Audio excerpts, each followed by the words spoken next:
Di dunia kita yang isinya macem-macem banget ini, pernah nggak sih kepikiran gimana ya caranya kita bisa hidup bareng dengan damai? Nah, ternyata kuncinya itu ada di pertemanan.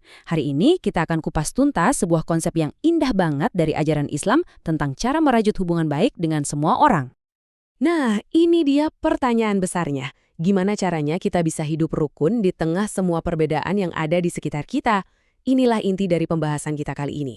Sebuah pertanyaan yang relevan banget buat kita semua, dimanapun kita berada. Oke, biar gampang, kita bakal bedah topik ini jadi 5 bagian. Pertama, kita kenalan dulu sama konsep persaudaraan itu sendiri. Terus, kita lihat 3 jenisnya. Lanjut ke sebuah kisah teladan yang luar biasa dari Rasulullah. Lalu, kita ambil pelajaran praktis dari kisah itu. Dan terakhir, kita bahas apa sih hikmah di balik pertemanan yang baik. Yuk, kita mulai dari dasarnya dulu, dari fondasinya. Ada sebuah konsep dalam Islam yang disebut ukhuwah. Paham soal ini adalah kunci buat membuka semua pembahasan kita selanjutnya. Jadi, apa sih sebenarnya ukhuwah itu? Gampangnya, ini istilah dalam Islam buat persaudaraan.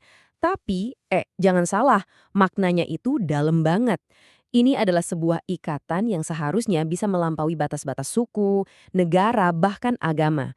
Ini fondasi buat persatuan sejati.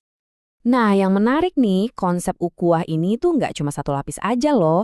Islam membaginya jadi 3 tingkatan hubungan yang berbeda, yang kalau kita pahami bakal membangun pemahaman kita secara utuh. Yuk kita lihat satu persatu.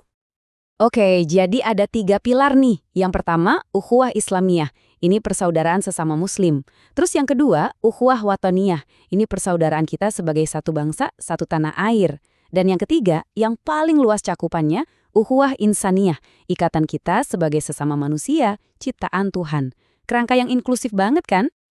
Dan semua ini landasannya kuat banget, ada di Al-Quran. Poin kuncinya adalah perbedaan itu diciptakan bukan buat jadi sumber konflik, tapi justru supaya kita bisa saling kenal mengenal.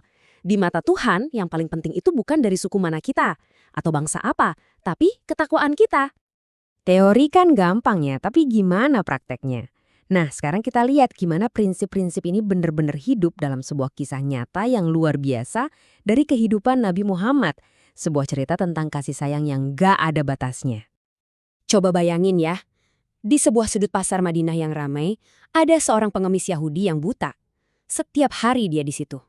Tapi kerjaannya bukan cuma minta-minta aja, dia punya misi lain. Setiap kali ada orang lewat, dia bakal teriak dan memperingatkan mereka.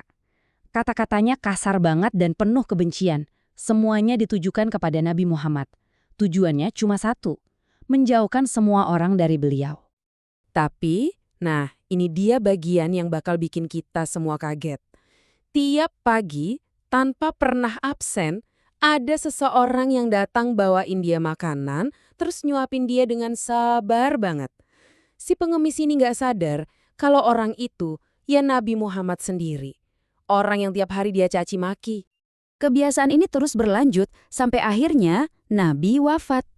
Nah, setelah itu sahabat terdekat beliau, Abu Bakar, berusaha ngelanjutin kebiasaan mulia ini.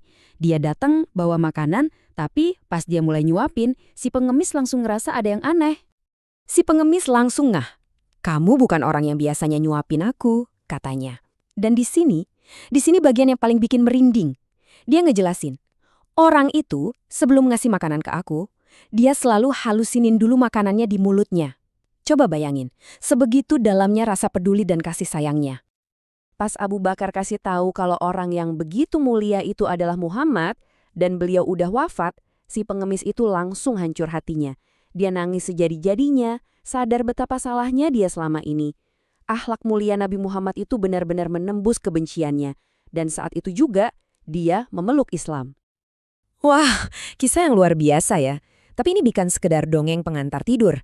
Ada pelajaran hidup yang penting banget di dalamnya. Yuk, kita tarik 3 prinsip utama yang bisa langsung kita pakai di kehidupan kita.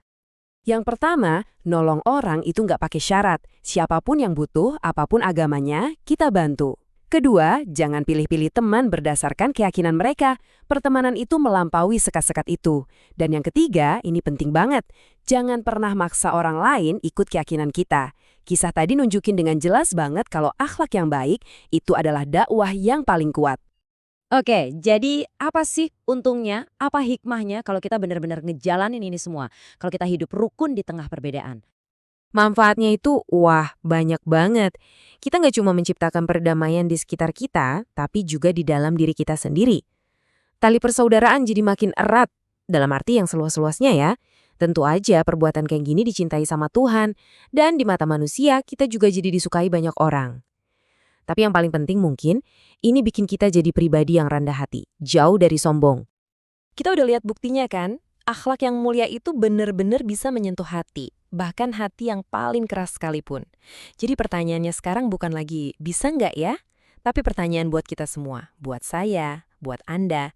Gimana caranya kita, masing-masing dari kita, mau nunjukin akhlak mulia itu mulai hari ini?